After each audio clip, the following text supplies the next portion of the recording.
Kasaysayang araw po mga ka-icons. Narito tayo ngayon upang alamin ano nga ba ang kasaysayan ng simbahan ng Baraswain. Ang simbahan ng Baraswain ay isang katolikong simbahan na matatagpuan sa lungsod ng Malolos City, Bulacan.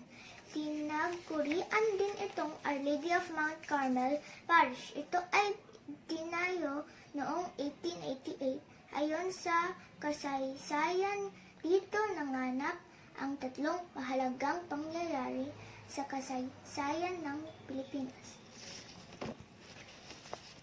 Una, ang pagpupulong ng unang Kongreso ng Pilipinas noong September 15, 1898.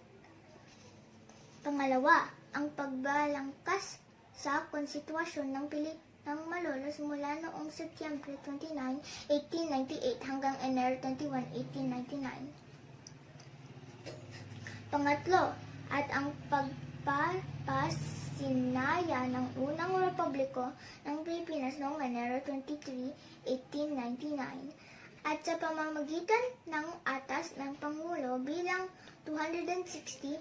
Ito ay prinoklama ni dating Pangulong Ferdinand E. Marcos ang simbahan bilang isang pambansang liwasan noong Agosto 1, 1973. Samantala, atin din aalamin ano nga ba ang kasaysayan ng bayan ng Plaridel.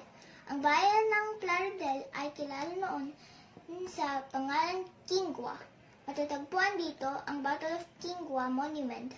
Ang monumentong ito ay nagpapaalala sa nangyari noong April 23, 1899 sa matagumpay na pakikipagdigmaan ng mga Pilipino laban sa mga Amerikanong mananakop sa pamumuno ni General Gregorio del Pilar at ni Teniente Coronel Pablo Tecson.